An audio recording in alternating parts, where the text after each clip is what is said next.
I wanted to make sure I was on time. My interview's been a little late because of my training, so I'm losing track of time. So I wanted to make sure I called on time today. But thanks for having me on there. You guys are doing good. Thank you, man. Thank you. You, my friend, are doing just fine yourself. I'm doing good, man. Just been training, and about this time is the day. I got about a half hour in between. I'm training I got some kids, some amateurs that are doing awesome up here, so they're fighting May 14th. So I usually train them about 4 o'clock every day, so I take a little bit of a break in between 3 to 4. So, I start my day again. So I start pretty early and end pretty late, unfortunately, but it's all good. I love it. It was real funny. I saw you, I don't know if it was Fight Magazine. I can't remember which magazine it was. I think I saw you in one of the magazines as one of the top 10 actors who can actually fight. And I saw you in your gi, and you had the picture with the long hair and back in a ponytail. And I was like, ha! And I was like, yes. And so I was actually reading it, and it was a UFC evening. We were watching a pay-per-view at my house. And this female who was at my party actually said she was jealous because you had prettier hair than she did. That's funny. It's all gone now. I cut it, but yeah, man, it was. Believe it or not, it was a headache keeping long hair. Jeez, I used to get called in early in the mornings, and I just got to a point where I was like, guys, let's just cut my hair.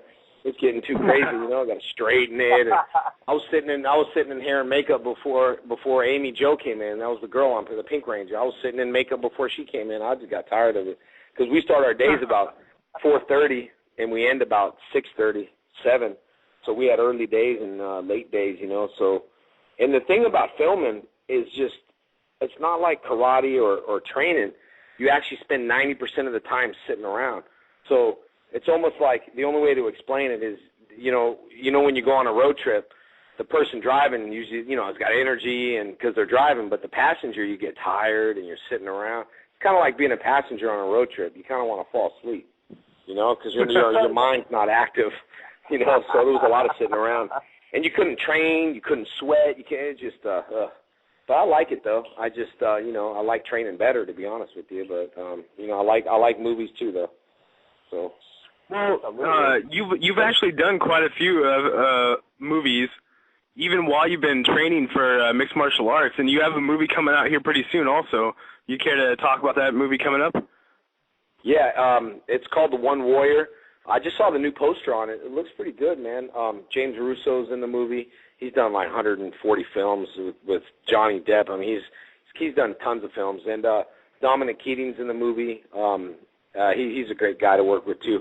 But it's called The One Warrior, and it's kind of like a sci-fi video game type of movie. And it was great because Tom, who directed it, he did a lot of camera moves. And in the industry, it keeps things interesting when you can move the cameras. He had some really interesting shots, and I was pretty happy with the way it came out. I know the whole team at Tom's studio did the special effects, and when I read the script, I was concerned because I was like, oh, God, there's a dragon in it, and then there's, a 30-foot monster. I've already fought 30-foot monsters on Power Rangers, and all those monsters are cheesy, And so I was thinking, I wonder what this movie's going to turn out to be. But I saw the special effects in it, and he did a really good job, man. I was pretty surprised at the special effects. I mean, it's not like, big, $80 million special effects, but I was watching Soul Surfer the other day with my daughter, and the shark came out of the water and bit the girl, and it just looked so hokey. I was like, dang, man, The One Warrior looked, but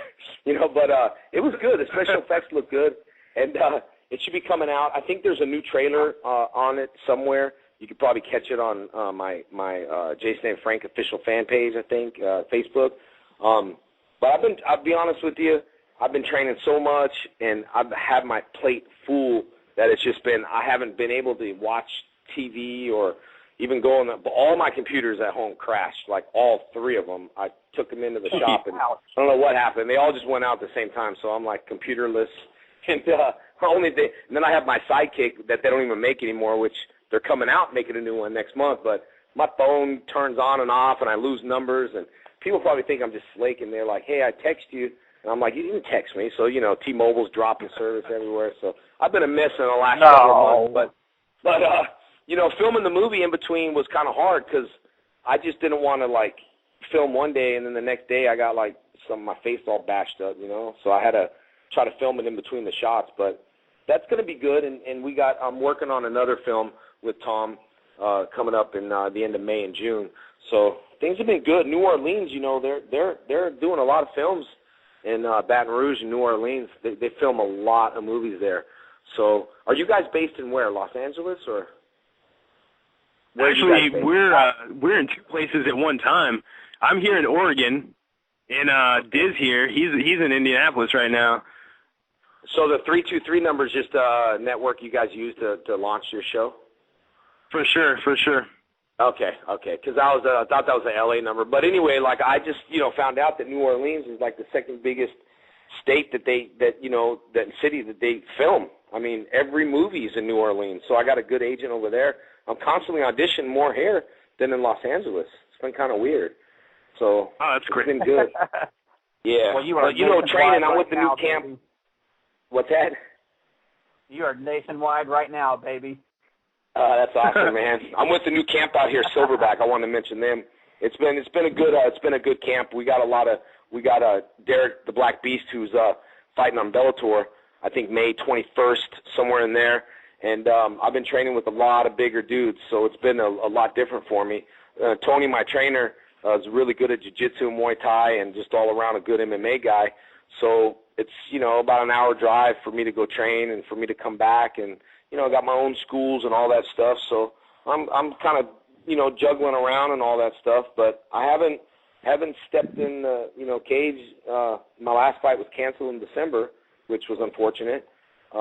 Losing all that weight for nothing. But I haven't fought since August, so we're really stepping it up right now. And I'm gonna try to finish this year strong and do some good stuff with it. Very cool. Speaking about that long 46-second victory that you had.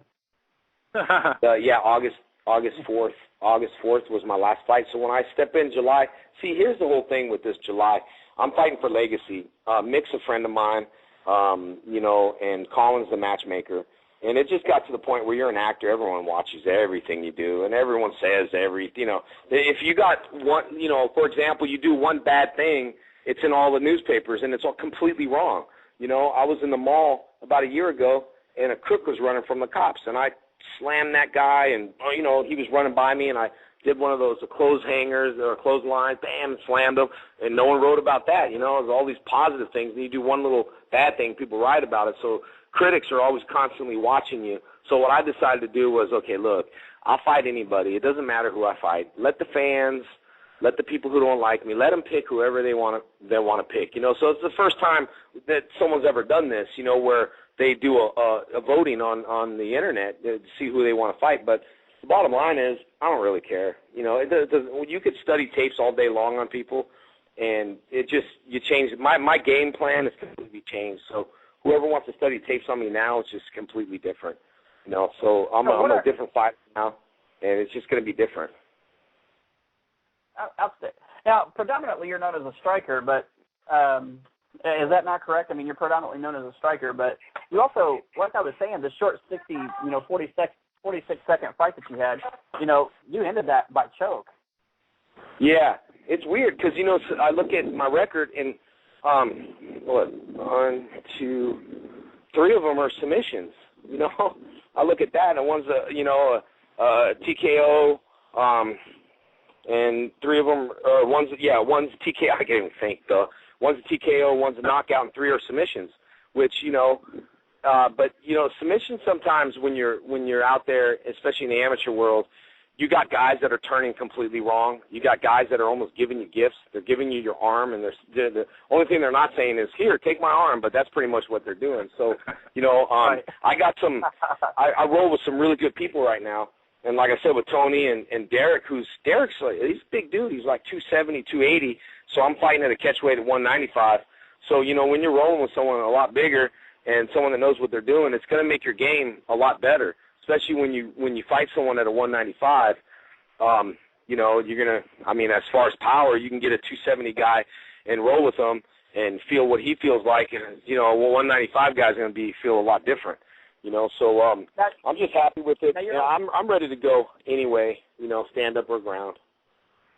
You know, you're Jason, 7th degree black belt. You're a 7th degree black belt in karate, but didn't you also study some Muay Thai as well? Master Tadi's my instructor. Yeah, Master Tadi's my instructor. You won a tournament, actually. What's that? I said you actually won a tournament at some point, did you not? Oh, yeah. I fought for Master Tadi in 06. And before that, I did like a kickboxing match in Indiana. So, you know, I had like 6 amateur fights, you know, and I won all those 6. But with the Muay Thai is a little different. You know, there's a guy that I train with at Master Tadi's that if you have not, you know, got a chance to see him, and I'm not really promoting the guy. I mean, he knows who I am, and I have no reason to promote him except otherwise you got to look at his fights. His name's Kevin Ross. The people out there in the Muay Thai world might know him, but Kevin's, I saw him fight. He fought on my card in 06, and I just Googled him the other day, you know, because, you know, we Google people.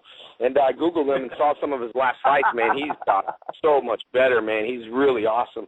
Kevin Ross is his name, and I don't think he does mixed martial arts. He just does Muay Thai, but he's a pretty awesome Muay Thai guy. That's going to show you a lot of Master Tadi's kicks. Master Tadi's a completely different trainer than a lot of Thai trainers around. So I pretty much study off his curriculum and stuff.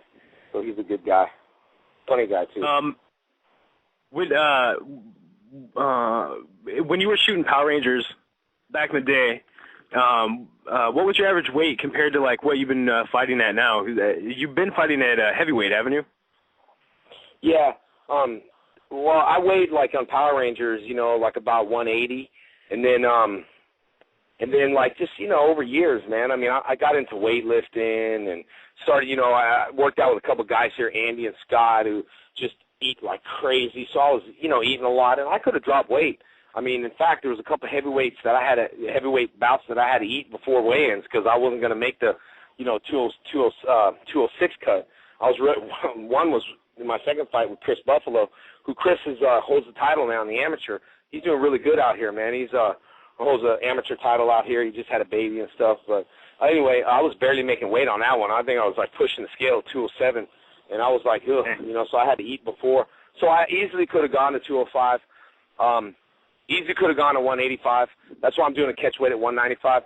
Weight's not the problem for me because I know how to do it now. I'm with a good team of people that, you know, I know how to drop weight now, and it's not going to be a problem. I'm disciplined, and, you know, but on the show, you know, because I do karate so much, I only got a chance to eat like 1 or 2 times a day, if that. I was constantly teaching. My metabolism was burning so much. So now I got, you know, protein shakes in my bag and protein bars in my bag. And, you know, you just kind of learn how to do it, you know. So I never starve. I always eat every 2-3 hours. Is the weight management, is that part of the reason why you switched gyms?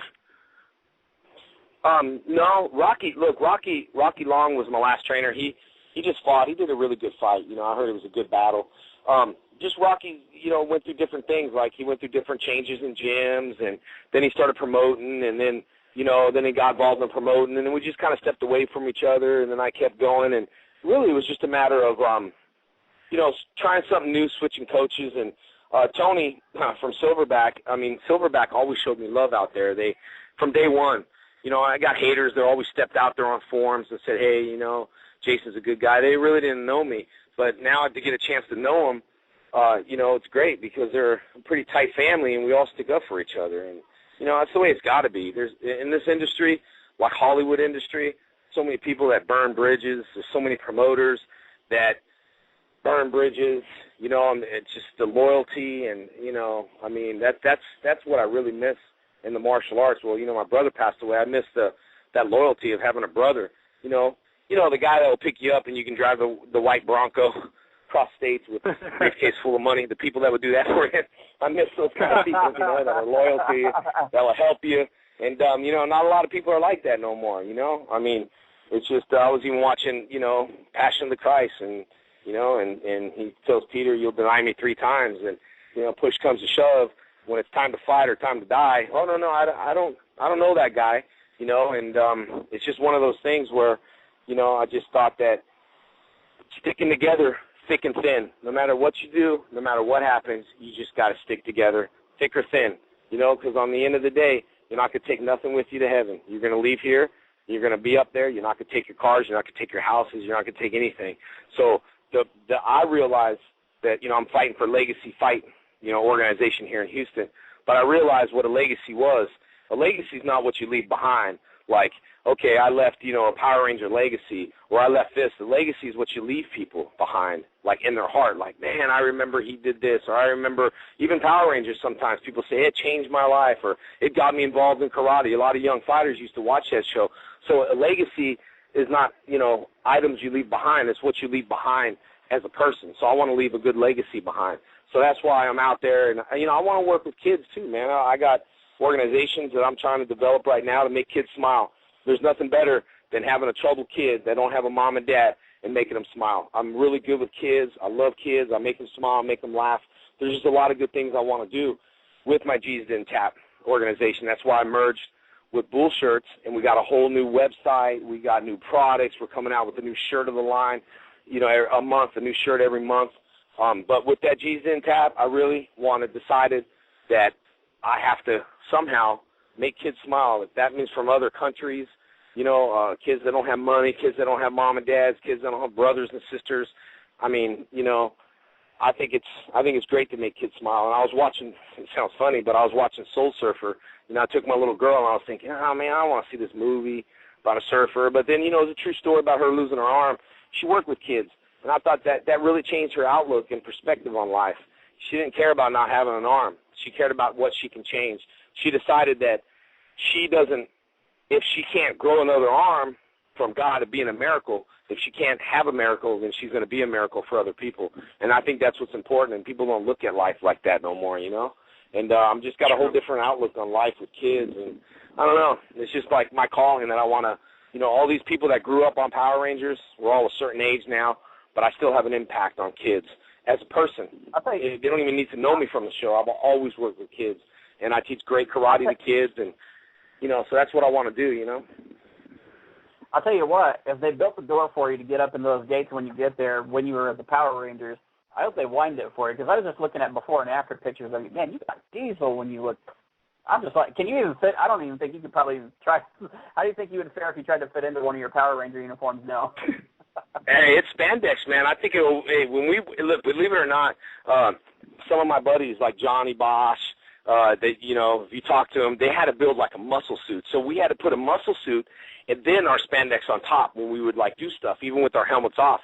They would have to build a muscle suit in it, But spandex, hey, it's flexible. It can stretch, squeeze. I'll squeeze my body in that. But yeah, no, definitely have a different look. People see me now, and I'm all tatted up, and they think, oh, this guy, runs a Christian company. But you know what? You got to look past all that color of the skin, and you got to look at someone's heart, But completely different. And it's just for what people ask me why I get tattoos or why I did it. It's your body. It's like I feel that that's our canvas. I know a lot of people say, well, it's, God don't want you to get ink. God don't want you to get tattoos.